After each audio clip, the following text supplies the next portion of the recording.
Salut les amis! Aujourd'hui, nous allons entreprendre une aventure unique et profondément personnelle. Aujourd'hui, on part pour une aventure extraordinaire, un voyage au cœur de soi. Ce n'est pas un voyage ordinaire, mais une exploration de notre monde intérieur. Laissez tomber les cartes et les boussoles, cette fois, on explore un territoire inexploré, l'intelligence émotionnelle. C'est un domaine souvent négligé, mais essentiel pour notre épanouissement. On a souvent tendance à mettre l'accent sur l'intelligence rationnelle, celle qui nous permet de résoudre des équations complexes ou de briller lors d'un débat. Cependant, il y a une autre forme d'intelligence tout aussi cruciale. Mais qu'en est-il de l'intelligence du cœur, celle qui nous guide dans nos relations, nos choix et notre bien-être? Cette intelligence nous aide à nous connecter profondément avec les autres. L'intelligence émotionnelle, c'est la capacité à comprendre et à gérer nos émotions, ainsi que celles des autres. Elle nous permet de naviguer avec sagesse et compassion. C'est comme une boussole interne qui nous permet de naviguer dans les aléas de la vie avec plus de sérénité et d'empathie. Elle nous guide à travers les défis et les moments de joie. Alors, prêts à embarquer pour ce voyage intérieur, préparez-vous à découvrir des aspects de vous-même que vous n'avez jamais explorés. Accrochez-vous, on part à la découverte de vous-même. Ce sera une aventure inoubliable et enrichissante. Oubliez les tests de QI. L'intelligence émotionnelle ne se mesure pas avec des chiffres. Elle se manifeste dans nos interactions quotidiennes, dans la manière dont nous comprenons et gérons nos propres émotions, ainsi que celles des autres. C'est une aptitude humaine que l'on peut tous développer et cultiver tout au long de notre vie. Contrairement à l'intelligence cognitive, l'intelligence émotionnelle peut s'améliorer avec la pratique et l'expérience. Elle repose sur 5 piliers essentiels: la conscience de soi, la maîtrise de soi, la motivation, l'empathie et les compétences sociales. Chacun de ces piliers est interconnecté et renforce les autres. Chacun de ces piliers joue un rôle crucial dans notre façon d'interagir avec le monde qui nous entoure. Ils influencent nos relations personnelles, professionnelles et même notre bien-être général. La conscience de soi, c'est la capacité à identifier et à comprendre nos propres émotions. Cela nous permet de reconnaître nos forces et nos faiblesses et de mieux naviguer dans nos vies. C'est comme si on allumait une lumière à l'intérieur de nous pour mieux nous connaître. Cette lumière nous guide dans nos décisions et nos actions. La maîtrise de soi, c'est savoir gérer ses émotions de manière saine et constructive. Cela signifie ne pas laisser nos émotions nous submerger, mais plutôt les utiliser à notre avantage. Imaginez un peu, c'est comme si on devenait le capitaine de son propre navire émotionnel. Nous pouvons naviguer à travers les tempêtes émotionnelles avec calme et assurance. La motivation, c'est ce qui nous pousse à aller de l'avant, à poursuivre nos rêves, avec passion et détermination.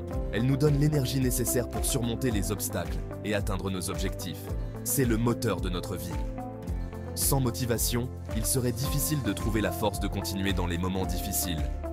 L'empathie, c'est la capacité à comprendre et à partager les émotions des autres. Elle nous permet de nous connecter profondément avec les autres et de créer des relations significatives. C'est comme si on tendait la main à quelqu'un qui en a besoin.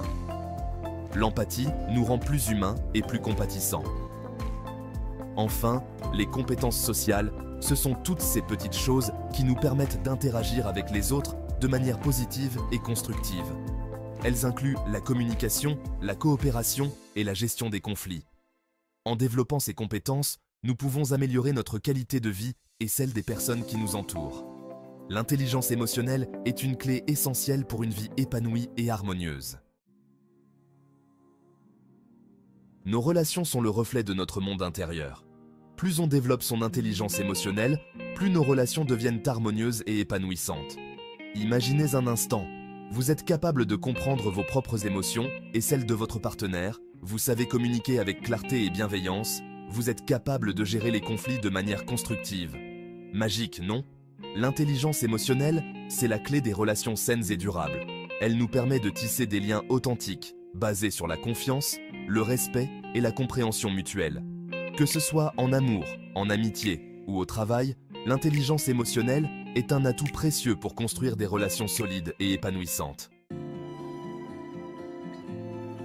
Dans un monde où tout va à 100 à l'heure, on oublie souvent l'importance de l'écoute.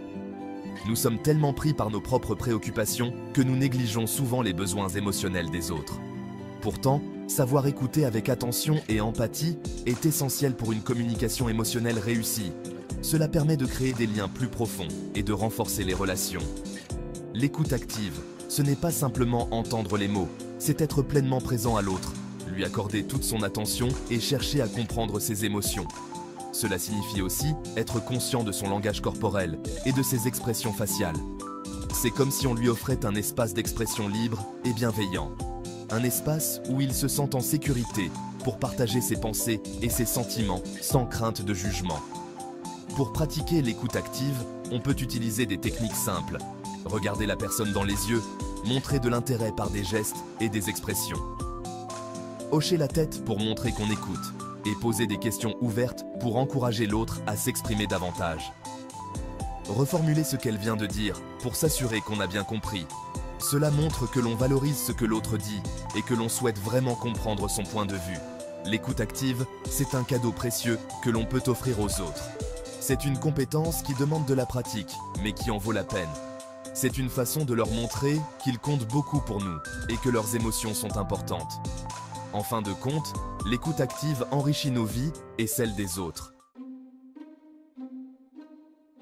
Section 5. Décoder le langage corporel, voir au-delà des mots. Le saviez-vous? Notre corps parle. Nos gestes, nos postures, nos expressions faciales en disent long sur nos émotions, même si on essaie de les cacher. Apprendre à décoder le langage corporel, c'est comme acquérir un super pouvoir, celui de percevoir les émotions non dites, de déceler les non-dits et de mieux comprendre les autres.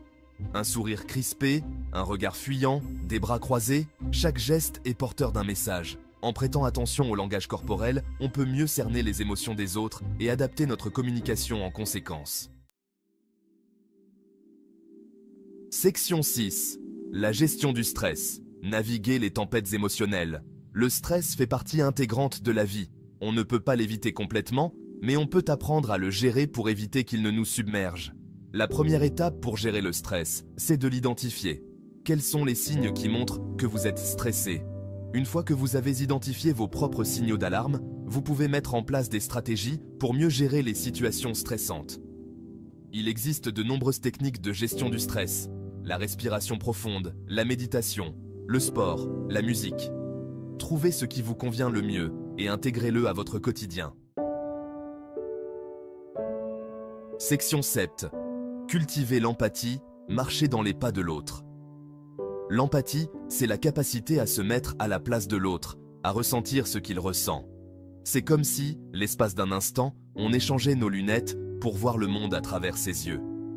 Cultiver l'empathie, c'est apprendre à s'ouvrir aux autres, à accueillir leurs émotions avec bienveillance et sans jugement. C'est aussi faire preuve de compassion et de compréhension, même lorsque l'on ne partage pas le point de vue de l'autre. L'empathie est une qualité essentielle pour construire des relations harmonieuses et authentiques. Elle nous permet de créer des liens forts et sincères avec les autres, basés sur la compréhension mutuelle et le respect. Section 8. La gestion de la colère. Désamorcer les bombes à retardement. La colère est une émotion naturelle, comme la tristesse ou la joie. Ce n'est pas mal d'être en colère, mais il est important de savoir gérer cette émotion de manière saine et constructive. Lorsque la colère nous submerge, on peut avoir tendance à dire ou à faire des choses que l'on regrette par la suite. C'est pourquoi il est crucial d'apprendre à désamorcer les bombes à retardement avant qu'elles n'explosent. Prendre du recul, respirer profondément, s'éloigner de la situation. Il existe de nombreuses techniques pour gérer la colère. L'important est de trouver ce qui fonctionne pour vous et de l'appliquer lorsque vous sentez la colère monter en vous. Section 9. L'optimisme. Votre boussole vers le bonheur. L'optimisme, ce n'est pas voir le monde à travers des lunettes roses. C'est choisir de focaliser son attention sur le positif, même lorsque les choses vont mal. C'est une attitude mentale qui s'apprend et se cultive jour après jour. En choisissant de voir le verre à moitié plein plutôt qu'à moitié vide, on attire à soi les ondes positives et on se donne les moyens de surmonter les épreuves de la vie avec plus de sérénité. L'optimisme, c'est comme une boussole qui nous guide vers le bonheur. En cultivant cette qualité, on se donne toutes les chances de vivre une vie plus heureuse et épanouissante. Section 10. Développer la confiance en soi. s'épanouir dans son propre éclat. La confiance en soi, c'est croire en ses capacités, s'aimer tel que l'on est, avec ses forces et ses faiblesses. C'est oser briller de 1000 feux, sans avoir peur du regard des autres. Développer sa confiance en soi, c'est un travail de longue haleine qui demande du temps et de la patience. Cela commence par s'accorder le droit à l'erreur, à l'imperfection. Personne n'est parfait, et c'est ce qui fait notre beauté et notre singularité. Fixez-vous des objectifs réalistes, célébrez vos réussites, entourez-vous de personnes bienveillantes. Autant de petites choses qui, jour après jour, vous permettront de cultiver votre confiance en vous et de vous épanouir pleinement dans votre vie. Section 11. Conclusion, vers une vie riche en émotions positives. L'intelligence émotionnelle, c'est un voyage fascinant à la découverte de soi et des autres. C'est une aventure qui demande du courage, de la persévérance et une bonne dose de bienveillance envers soi-même. Alors, n'attendez plus. Partez à la conquête de votre monde intérieur. Explorez les méandres de vos émotions et apprenez à les apprivoiser. Vous découvrirez alors une force insoupçonnée, celle qui vous permettra de vivre une vie riche en émotions positives, en relations authentiques et en bonheur partagé. Aventurez-vous, explorez et surtout, n'oubliez jamais, le plus beau voyage, c'est celui que l'on fait à l'intérieur de soi.